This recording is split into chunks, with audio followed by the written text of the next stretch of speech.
বিদেশে পালাতে চান ভাইপো, কিন্তু পালাতে পারবেন না। কিন্তু এই যে বিদেশে পালানোর এই যে চেষ্টাটা কেন, সেটাই আমি বলবো। তিনি আকাশেও দুর্নীতি করেছেন এবং সেটা বড় মাপের দুর্নীতি। সেই দুর্নীতিতে তিনি ফেঁসে যেতে চলেছেন।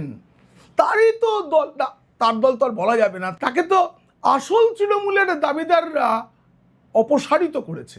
এখন আর তিনি তো সাধারণ সম্পাদক, মানে সর্বভারতীয় সাধারণ সম্পাদক নন।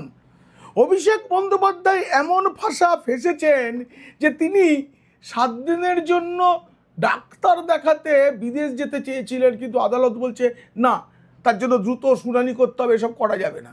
কারণ তার বিরুদ্ধে যেসব মামলা চলছে তার তদন্তে তাকে সহযোগিতা করতে হবে, এটা তো আদালতেরই রায়। কিন্তু ভাইপো বাবু নতুন কোন দুর্নীতিতে ফেসেছেন যেটা কেউ বলেনি, আমি আজকে সেটা বলতে চলেছি। যদি এই প্রতিবেদন ভালো লাগে অবশ্যই সাবস্ক্রাইব করবেন পিনাক্কি বলছে।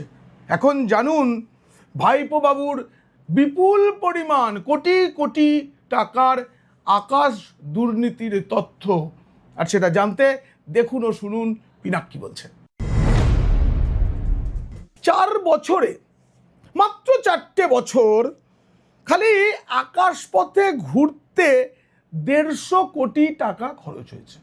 বড় লোক তিনি, প্রচুর ধনী, তার বাড়ি গাড়ি সব খাতায় কলমে নেই, কিন্তু প্রচুর আছে। কিন্তু নিজের পয়সায় এই কাজটা করেননি, করেছেন কার পয়সায়? তার দলের পয়সায়।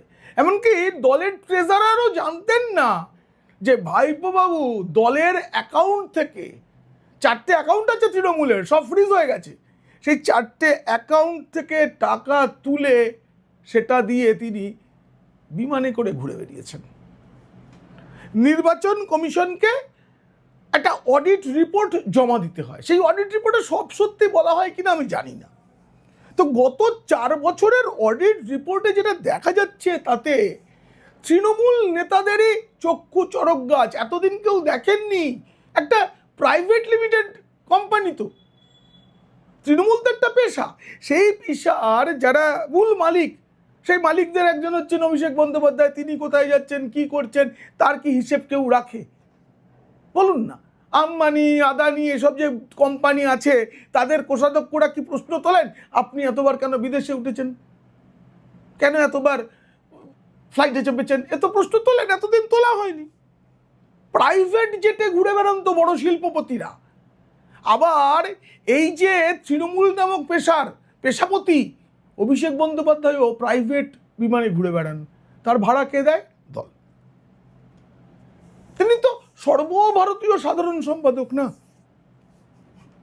দেখুন, এই যে 150 কোটি টাকা, এর মধ্যে মমতা বন্দ্যোপাধ্যায়ের কিছু খরচ আছে, কিন্তু মনে রাখতে হবে তিনি মুখ্যমন্ত্রী থাকাকালীন ভোটের প্রচার ছাড়া বাকি যা করেছেন সেটা রাজ্য সরকারের পয়সায় হেলিকপ্টারে চড়েছেন বা প্রাইভেট বিমানে চড়েছেন, সেটা চড়া উচিত যায়। কারণ মুখ্যমন্ত্রীর সময়ের মূল্য অনেক বেশি, তাকে কম সময় এক জায়গা থেকে আরেক জায়গায় পৌঁছতে হয়। কিন্তু দলের নেতা, তৃণমূলের যে অডিট রিপোর্ট, সেই রিপোর্টে দেখা যাচ্ছে 2022 সালে বিমান ভাড়ায় ব্যয় হয়েছে 35 কোটির বেশি। এবছর তো 22 সালে কোনো নির্বাচন ছিল না, অতএব মমতা বন্দ্যোপাধ্যায় তো বিমানে চড়েননি, দলের অন্য কোনো নেতাদের সেই সুযোগই নেই, মানে দলের পয়সায় চড়ার। 35 কোটির বেশি টাকা খরচ হয়েছে বিমানে 2022 সালে। 2023 সে বছরেও ভোট ছিল না, সে বছরে খরচ হয়েছে কত? 13 কোটি টাকা। 2024 সালে লোকসভা নির্বাচন ছিল, সর্বভারতীয় সাধারণ সম্পাদক তো গোটা দেশে তো না, দেশের কোথাও তৃণমূল সেভাবে লড়েনি, লড়েছে তো শুধু বাংলায়, কিন্তু খরচ হয়েছিল 56 কোটি টাকার বেশি। আর 2025 সালে কোনো নির্বাচন ছিল না, কিচ্ছু ছিল না, 37 কোটির বেশি। এবার বলবেন একজন সাংসদ, তিনি তো কলকাতা থেকে দিল্লি যাচ্ছেন, দিল্লি থেকে কলকাতা আসবেন। একজন সাংসদ হিসেবে তিনি বিমানের সব ভাড়া কেন্দ্রীয় সরকারের থেকে পান এবং বিজনেস ক্লাসের পান, এটাই নিয়ম, সব সাংসদ পান এটা। এখানে অভিষেক বন্দ্যোপাধ্যায়, সায়নী ঘোষ, সুদীপ বন্দ্যোপাধ্যায়, কাকলি ঘোষ দস্তিদার, এদের মধ্যে কোনো ফারাক নেই। কিন্তু এই দিল্লিতে সংসদেও তিনি তেমন যোগ দিতে যান না। তার অ্যাটেন্ডেন্স রিপোর্ট তৃণমূলের সব থেকে খারাপ যাদের তাদের মধ্যে পড়ে। নতুনরা অনেক বেশি যান। যাই হোক, 37 কোটি টাকা। আর 2024 সালে লোকসভা নির্বাচন বাবদ কত খরচ হয়েছে দলের, তার তো একটা হিসেব দিতে হয়। তাতে বিমান বাবদ যে খরচ সেটা হচ্ছে 46 কোটি টাকা। নির্বাচনে মোট খরচ হয়েছিল 82 কোটি টাকা, আর বিমান চাপার খরচ হয়েছে 46 কোটি টাকা। অর্থাৎ নির্বাচনের মোট যে খরচ তার অর্ধেকের বেশি, হিসেব করে দেখা যাচ্ছে 56% সেটা বিমান ভাড়ায় খরচ হয়েছে। সেই বছর মানে 2024 সাল, লোকসভা নির্বাচনের বছর, বিজেপি সর্বভারতীয় দল, কেন্দ্রের শাসক দল, গোটা দেশে তাদের প্রচার চলেছে। তাতে কত খরচ হয়েছিল? 174 কোটি টাকা। আর সেখানে তৃণমূলের 82 কোটি টাকা। একটা রাজ্যের নিরিখে হিসেব করে দেখা যাচ্ছে বিজেপির তুলনায়, মানে বিজেপিকে তো বলা হয় এখন সব থেকে ধনী দল, বিজেপির তুলনায় বেশি খরচ করেছিল তৃণমূল কংগ্রেস 2024 লোকসভা নির্বাচনে। আইপ্যাককেও তো টাকা দিতে হয়েছে। চুরি করতে হবে না বলুন? এত খরচ যে দলের, এই দলের তো কোনো চাঁদা আটাদা মেম্বারশিপের একটা নিয়ম আছে, 5 টাকা করে মেম্বার হতে হয়। কেউ বুকে হাত দিয়ে বলতে পারবে প্রতি বছর 5 টাকা দিয়ে মেম্বারশিপ নেন যারা তৃণমূল করেন? চুরি না করলে হবে কোথা থেকে বলুন তো? এখন প্রশ্ন উঠছে, এই যে দলের তহবিল থেকে ভাইপো বাবু এত কোটি কোটি টাকা খরচ করেছেন, কার থেকে অনুমতি নিয়েছিলেন? কারো থেকে অনুমতি নেননি। কিন্তু আরো বড় একটা জিনিস আপনাদের আমি দেখাবো, যাতে ভাইপো বাবু আরো বড় ফাঁসতে চলেছেন। তিনি 2014 সালে প্রথমবার লোকসভার সাংসদ হলেন। 2022 সাল পর্যন্ত, মানে তিনি তো 2019-এও জিতেছেন, 2022 সাল পর্যন্ত তার খালি বিদেশ ঘোরার, নানা কারণে বিদেশ ঘোরার যে তালিকা অভিবাসন দপ্তর সূত্রে আমি পেয়েছি, সেটা আপনাদের একবার দেখাবো আমি। এই দেখুন সেই তালিকা, দেখুন 26 বার, স্ক্রিনে দেখুন তালিকাটা আপনারা। তিনি 2015 সালে 2বার ব্যাংকক, না 3বার ব্যাংকক এবং 1বার ইউএসএ মানে আমেরিকায় গেছেন। আমেরিকায় যাওয়াটা উনি বলেছেন তিনি অফিসিয়াল কাজে গেছেন। কোন অফিসিয়াল?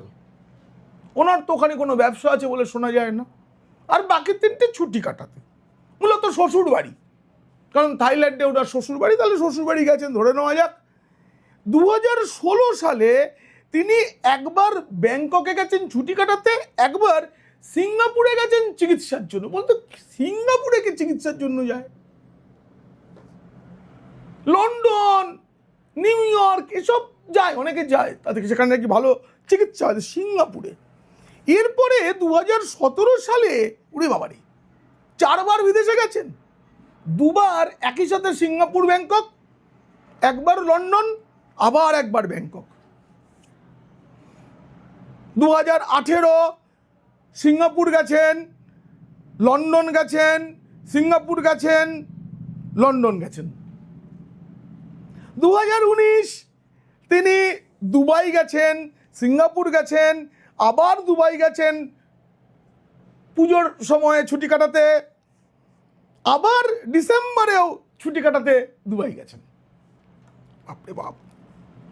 2020 সাল, 2020 সালে ভাইপো বাবু একবারে জানুয়ারি মাসে সিঙ্গাপুর ব্যাংকক ঘুরে এসেছেন। তারপরে অক্টোবরে দুবাই, তারপরে আবার 1 বছরের গ্যাপ, কারণ 21-এ ভোট ছিল।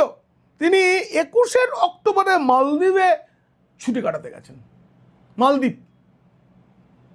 এরপরে সেই বছরেই 2022 সালে তিনি 4বার বিদেশে গেছেন, 3বার দুবাই, 1বার আমেরিকা। বুঝুন এতবার তিনি কেন বিদেশে যান, সেটার থেকেও বড় প্রশ্ন, এইসব বিদেশ ভ্রমণের টাকাও কি তিনি দলের তহবিল থেকেই নিয়েছিলেন? এবার তো দল আর পিসির হাতে নেই, ভাইপো নিজেই অপসারিত, এখন তো এটার তদন্ত হবে। ঋতব্রত বন্দ্যোপাধ্যায় তথা অরূপ রায়ের নেতৃত্বে যে নতুন তৃণমূলের যে কমিটি, তারা তো এবার খোঁজ খবর নেবে এই খরচগুলো কোথা থেকে হয়েছিল। ভাইপো যত যাই বলুন, এখন কিন্তু তার মানে এখন তো তৃণমূলের একটা দল হয়ে গেছে, জানেন তো। কালকে বিধানসভায় বলা হচ্ছে তৃণমূল আর একটা কালীঘাট তৃণমূলের 5-7 জন আছে। এই কালীঘাট তৃণমূলও কিন্তু এই বিমানে ঘোড়াটা নিয়ে প্রশ্ন তুলছে। তৃণমূলের 3টে ব্যাংক অ্যাকাউন্ট ফ্রিজ হয়ে গেছে, সেখানে 440 কোটি টাকা আছে, কিন্তু তা এই যে টাকাটা কমেছে, তাতেই আকাশ বিলাস তিনি কি ত্যাগ করবেন বর্তমান পরিস্থিতিতে? তৃণমূল নেতারা তো এবার নজর রাখছেন। এই নির্বাচনের পর তৃণমূল দাবি করে যে তাদের কর্মীরা মার খাচ্ছেন, কর্মীরা খুব অসহায় অবস্থায় রয়েছেন, তাদের নানা রকম মামলা হচ্ছে, পুরনো যত অন্যায় সেগুলো এবার সামনে আসছে, সেই মামলা লড়ার খরচ, কোথাও নাকি গয়না বিক্রি করে মামলা লড়া হচ্ছে। সেখানে তৃণমূলের যুবরাজ তিনি বিদেশে ঘুরছেন। শুধু তাই নয়, এই কদিন আগে তিনি দিল্লি গেছিলেন, দিল্লি যান। সে দিল্লি যাওয়ার সময় দেখা যায় তিনি একটা প্রাইভেট বিমানে করে গেছেন। আমি এই প্রাইভেট বিমানটার যাবতীয় তথ্য বের করেছি। 2023 সালে মেঘালয় নির্বাচন হয়েছিল। সে মেঘালয় নির্বাচনে কলকাতার রাধাবাজারের ঠিকানায় একটি বিমান সংস্থা রয়েছে, তাদের কাছ থেকে বিমান নেওয়া হয়েছিল 4 কোটি টাকা খরচে। ভাইপো বাবু মেঘালয়ে প্রচারে গিয়েছিলেন। 2024 সালে লোকসভা নির্বাচনের ওই যে বিশাল খরচ, হেলিকপ্টার বাবদ যে 46 কোটি টাকার বেশি, 2026 সালের এই যে বিধানসভা নির্বাচন, তখনও ওই সংস্থারই হেলিকপ্টার এবং বিমান ব্যবহার করেছেন অভিষেক। এই বছরের বাকি সময় তিনি যে বিভিন্ন কাজে এদিক ওদিক যান, তিনি একটা প্রাইভেট বিমানে যান। যবে থেকে ওনার নামের সঙ্গে একটা বিশেষণ চোর যুক্ত হয়ে গেছে, চোর ভাইপো, তবে থেকে তিনি বিমানে চড়েন না, মানে সাধারণ যাত্রীবাহী বিমানে। কারণ বসবেন বিজনেস ক্লাসে, কিন্তু পেছন থেকে তো চোর ভাইপো স্লোগান শুনতে হবে। তবে থেকে তিনি যাবতীয় খরচ দলের পয়সায় করে গেছেন।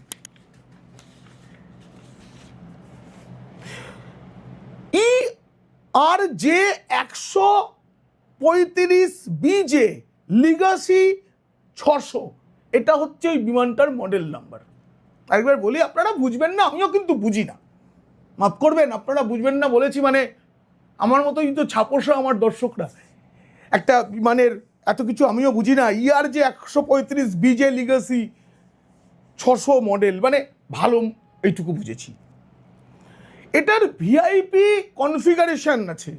বিমান সংস্থাটির সঙ্গে বিমানের ভাড়া বা চুক্তি নিয়ে খোঁজখবরের চেষ্টা করেছিলেন একজন সাংবাদিক। তিনি বলেন যে অন্যান্য বিমান সংস্থা যারা এই মডেলের প্রাইভেট জেট ভাড়া দেয়, তাদের কাছ থেকে জানা গেছে যে এই বিমানের ভাড়া মানে ফ্লাইং আওয়ারে, মানে স্টার্ট দেওয়া হলো, উঠতে শুরু করলো, নামলো, এই সময়ের ভাড়াটাই হচ্ছে ঘন্টায় 5 লক্ষ টাকা।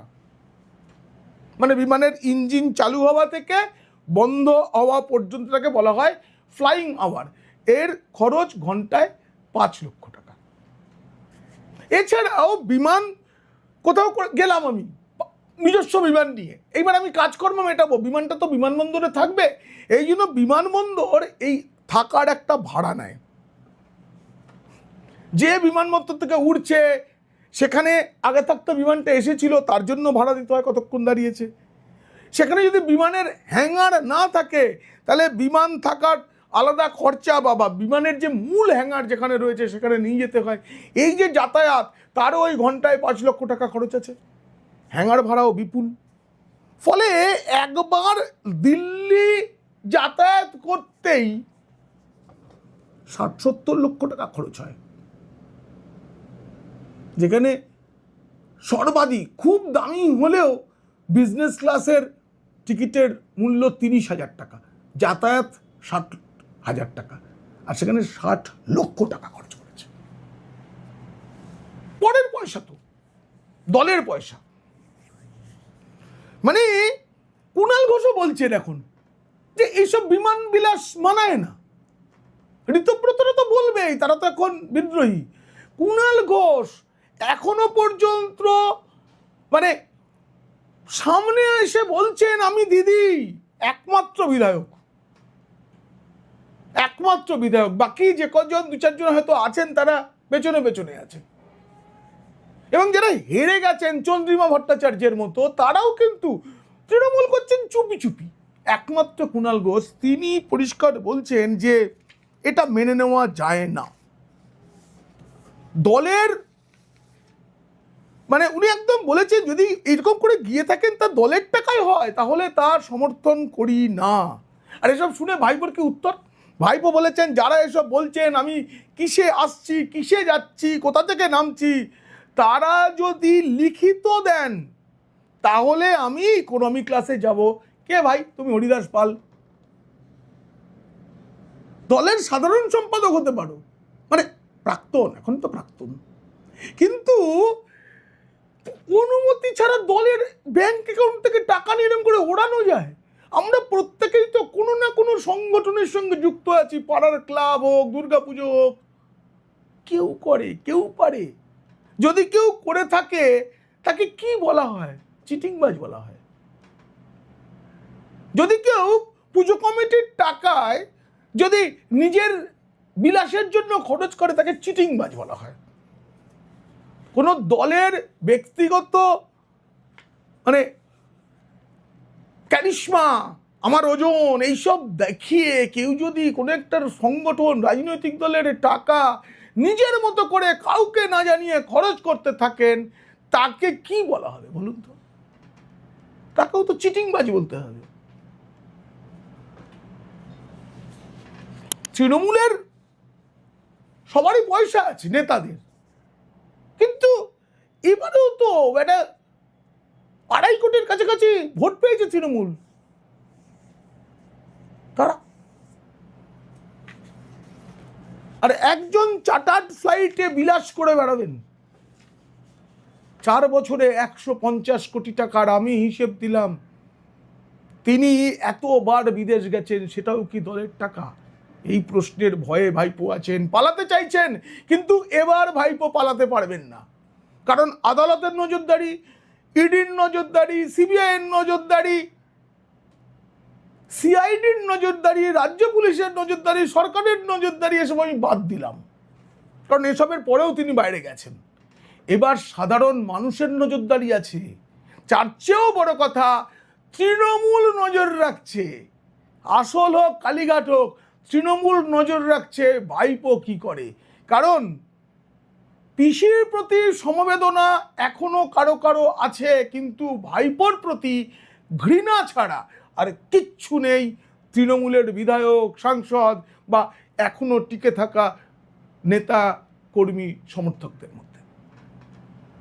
এই প্রতিবেদন কেমন লাগলো জানিয়ে অবশ্যই মন্তব্য করবেন। ভালো লাগলে বন্ধুদের, খারাপ লাগলে শত্রুদের শেয়ার করবেন। পারলে পিনাক্কি বলছেন পাশে দাঁড়াতে মেম্বারশিপ নেবেন। আপনারা খুব খুব ভালো থাকবেন।